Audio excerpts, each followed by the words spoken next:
What's up, everybody? Oddman 105, aka the Odd One here, and this is my tips and tricks guide on how to complete the brand new Cayo Perico zombie survival map completely solo. And I'll also discuss how to unlock these limited time rare clothing items as a result. Now, to unlock the I Survived Cayo Perico t-shirt, you only need to complete one round of the new Cayo Perico zombie survival mode. And to unlock the new Buccaneer outfit, you'll need to complete 10 waves of any survival map. It doesn't have to be the new Cayo Perico survival mode. Now, both clothing items are immediate unlocks and will be added to your account upon completion. So let's get right into this. Okay, so first, let's discuss your weapons loadout. Now, some creators fail to mention this, but you're going to need a good melee weapon to deal with the undead conquistadors, and that's because ballistic weapons will not work against them.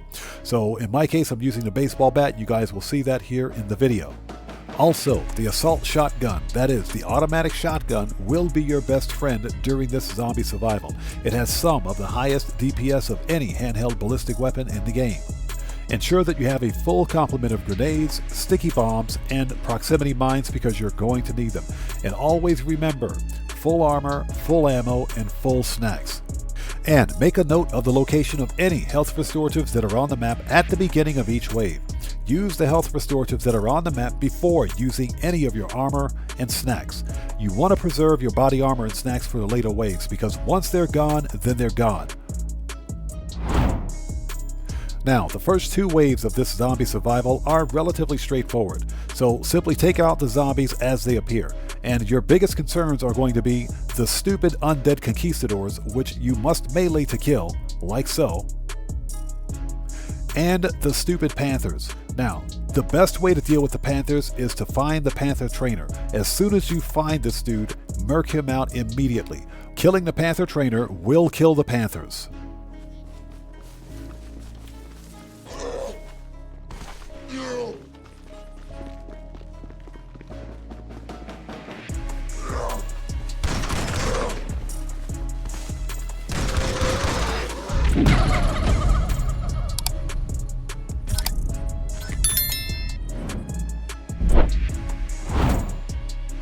Now, Wave 2 will be the introduction of the zombie splitters, and these zombies will multiply upon death, so you want to kill these guys at a distance whenever possible.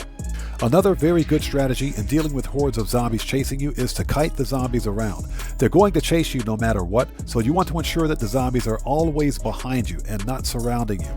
So kite the zombies behind you in a straight line in sort of a kill zone and murk these guys out with all due discretion.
Now, in my opinion, waves 3 and 4 were easier than waves 1 and 2, and that's because, for me at least, waves 3 and 4 took place at the cocoa fields. There are two very good kill zones through which to kite the zombies. That allows you to literally turn around and murk these guys out in a straight line. Now, this goes without saying, but with any of these zombie survival maps, always stay mobile. If you remain stationary for too long, you'll get smoked like a pack of cigarettes.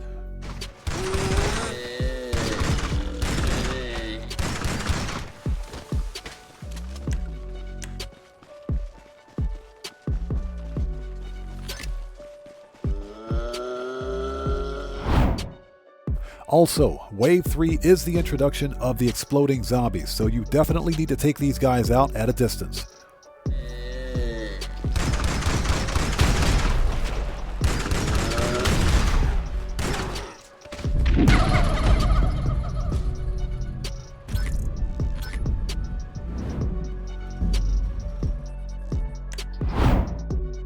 Remember when I mentioned that you need to stay mobile and kite the zombies behind you in the kill zone?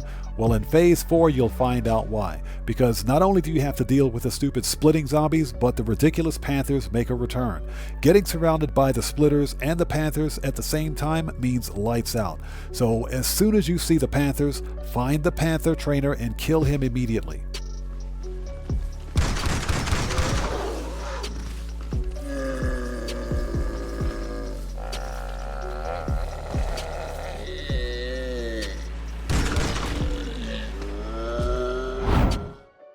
And Wave 4 also introduces the undead mages and their ridiculous green fart gas. Now the green gas will cause damage over time, so keep your eye on your health and your armor at all times. Now the undead mages are more of an annoyance than anything else, so focus on the zombies first, then take out the undead mages.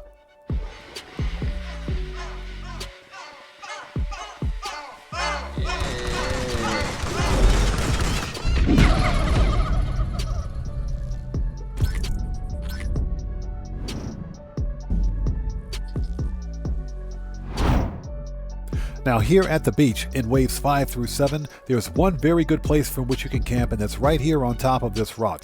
That's because the zombies need the path to the right to get to you. This is where your assault shotgun comes in clutch so that you can murk these guys out quickly.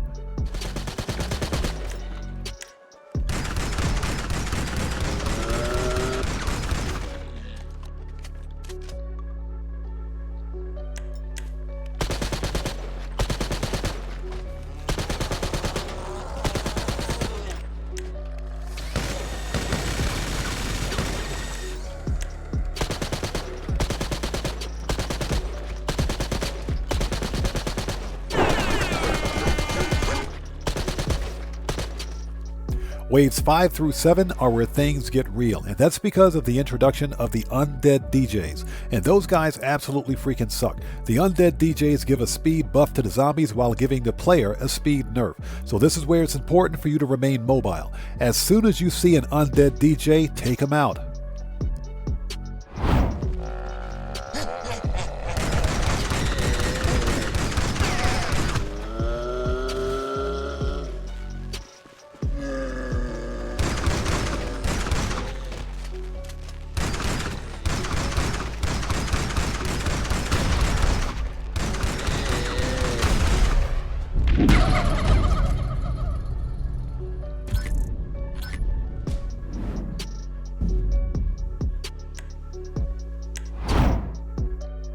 Now, there are at least 2 undead DJs per wave between waves 5 and 7, and if you find that you're unable to take out the undead DJs while you're kiting the zombies around, then simply circle them and take shots at the undead DJs, and eventually they will fall. But you must take those guys out to remove the speed buff and nerf.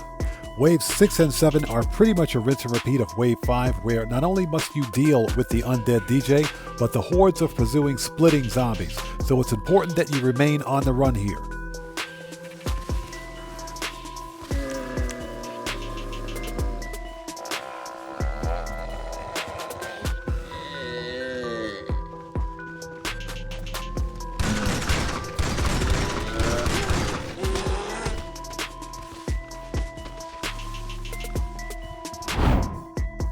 And drop explosives while you're running, such as grenades, sticky bombs, and proximities to help take out any pursuing zombies. But remember that your #1 priority is to eliminate the undead DJs. Once they're gone, the rest of the zombies are pretty much easy.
You have 3 primary targets for Wave 8. Those are the Armored Undead, the Exploders, and the Undead Mages. Now, if you own either the Widowmaker or the Minigun, use them. Those weapons will make Wave 8 a cakewalk.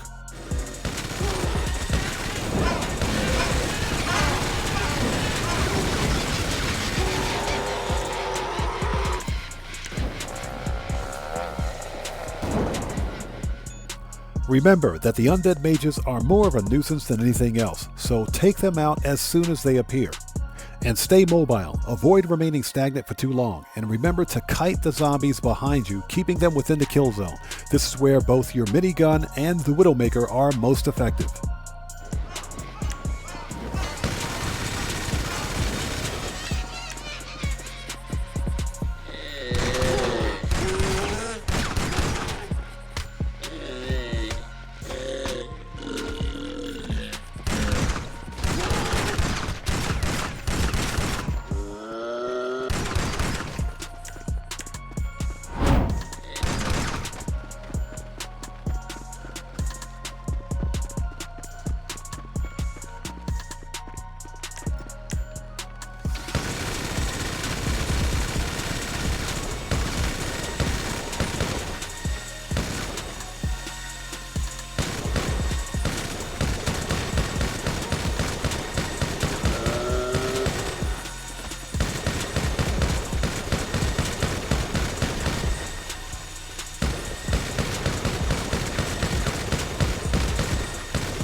For Wave 9, in addition to the undead DJs that you have to deal with, the undead splitters are going to be your biggest headache, so focus on taking out the DJs first. Remember that the DJs give a speed boost and a speed nerf to the zombies and the player character respectively. Once the undead DJs are dead, use your minigun on the zombie splitters.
The final wave is essentially a rinse and repeat of Wave 8, except this time you have 3 undead DJs that you must take out.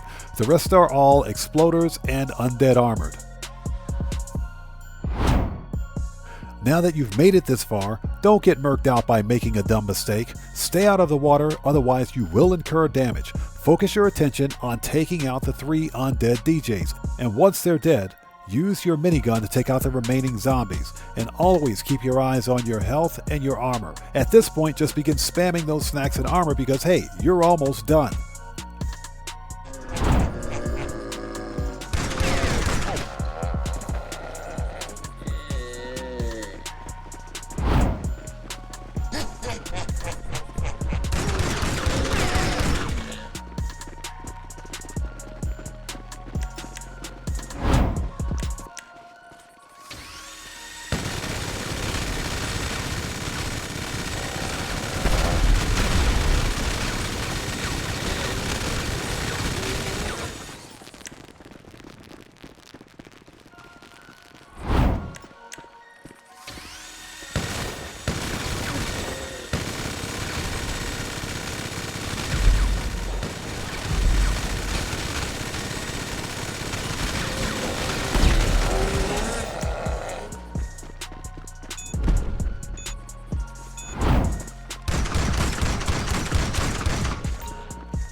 Now, at this point, you have the option to continue with endless waves of zombies, or you can do what I did and just leave Cayo Perico.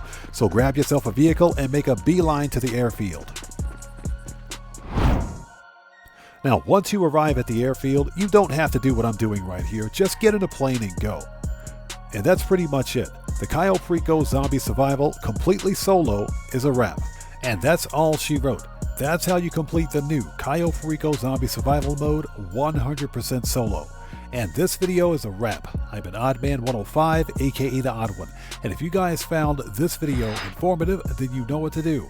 Smash that subscriber button, hit that bell icon, leave a few likes while you're here, and hey, don't forget to check me out on Twitter at Oddman105. And I will see you guys when I see you guys in the next video. Please stay safe and remember, don't just start the fire, bring the smoke. And take care out there.